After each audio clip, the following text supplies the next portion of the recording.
এরপর আমরা case base type প্রশ্নের 2-এর দাগের 2-এর প্রশ্নটি নিয়ে আলোচনা করব।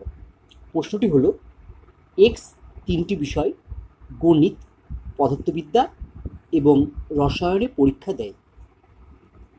এই বিষয় 3টিতে এ গ্রেড পাওয়ার সম্ভাবনা যথাক্রমে 0.2, 0.3 এবং 0.5।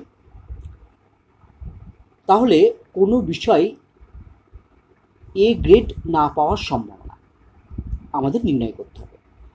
দেখো আগের প্রশ্নে কি বলা হয়েছিল, আগের প্রশ্নে ছিল যে সব বিষয়ে এ গ্রেড পাওয়ার সম্ভাবনা, আর এই প্রশ্নে কি বলেছে না, এই প্রশ্নে বলেছে যে কোনো বিষয়ে এ গ্রেড না পাওয়ার সম্ভাবনা আমাদের নির্ণয় করতে হবে। আমরা প্রথমে গণিতে এ গ্রেড পাওয়ার ঘটনা এম ধরে নেব। কেন এম ধরছি আমরা? কারণ গণিত মানে হচ্ছে ম্যাথমেটিক্স, ম্যাথমেটিক্সের প্রথম অক্ষর এম হয়, তাই আমরা গণিতে জন্য ঘটনাটি এম ধরছি। একইভাবে পদার্থবিদ্যার জন্য আমরা কি ধরব? ফিজিক্সের প্রথম অক্ষর পি ধরব। পদার্থবিদ্যায় এ গ্রেড পাওয়ার ঘটনা হচ্ছে পি।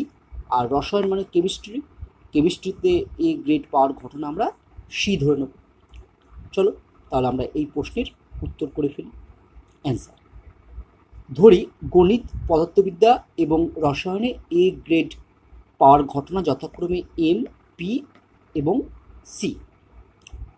তাহলে দেখো আমরা লিখতে পারবো যে P of M equal to 0.2।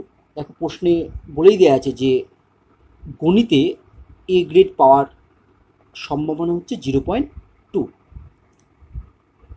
তাহলে না পাওয়ার সম্ভাবনা কত হবে? অর্থাৎ গণিতে এ গ্রেড না পাওয়ার সম্ভাবনা, তাহলে গণিতে এ গ্রেড না পাওয়ার সম্ভাবনা হবে পি অফ এম তার কমপ্লিমেন্ট। পি অফ এম তার কমপ্লিমেন্ট মানেই আমরা জানি 1 মাইনাস পি অফ এম। এক্ষেত্রে আমরা পি এম এর ভ্যালুটা বসিয়ে দেব, তাহলে পি অফ এম তার কমপ্লিমেন্টের মান পেয়ে যাব। তাহলে আমরা P of M complement equal to আমরা লিখতে পারবো 1 মাইনাস 0.2। এটাকে যদি আমরা ক্যালকুলেশন করি তাহলে লিখতে পারবো ইকুয়াল টু 0.8। এরপর দেখো আমরা লিখতে পারবো P of P equal to 0.3। কেন? কারণ পদার্থবিদ্যায় এ গ্রেড পাওয়ার সম্ভাবনা হচ্ছে, প্রশ্ন বলে দেওয়া আছে 0.3, তাই আমরা লিখতে পারলাম P of P equal to 0.3। এখান থেকে একইভাবে আমরা নির্ণয় করব যে পদার্থবিদ্যায় এ গ্রেড না পাওয়ার সম্ভাবনা, মানে P of P complement equal to হবে 1 মাইনাস 0.3 ইকুয়াল টু হচ্ছে 0.7। এরপর দেখো প্রশ্নে বলা আছে রসায়নে এ গ্রেড পাওয়ার সম্ভাবনা 0.5। তাহলে আমরা লিখতে পারবো যে এবং P of C equal to 0.5। তাহলে এখান থেকে আমরা লিখতে পারবো যে পি অফ সি কমপ্লিমেন্ট মানে রসায়নে এ গ্রেড না পাওয়ার সম্ভাবনা equal to 1 minus P of C, মানে আমরা পাবো 1 মাইনাস 0.5 ইকুয়াল টু 0.5।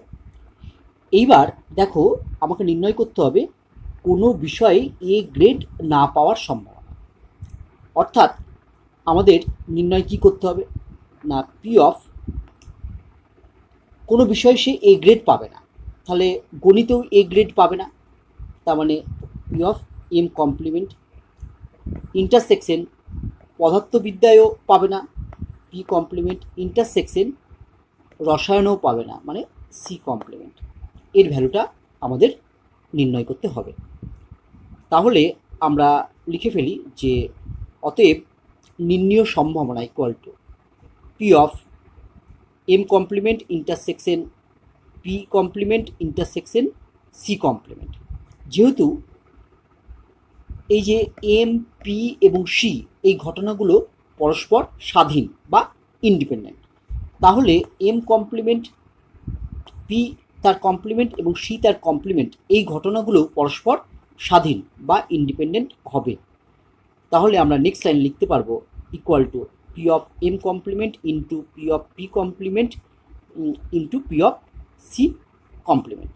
এবার যদি আমরা এদের মানগুলো বসিয়ে দিই তাহলে দেখো আমরা পাবো equal to 0.8 into 0.7 into P of C কমপ্লিমেন্টের মান হচ্ছে 0.5। এগুলোকে যদি আমরা গুণ করি তাহলে পাবো দেখবে 280। এবার তিনটের পর দশমিক বসলে এইখানে দশমিক বসবে, অর্থাৎ আমার ফাইনাল অ্যান্সার আমরা লিখতে পারবো ইকুয়াল টু 0.28। তাহলে আমার সঠিক উত্তর হলো এ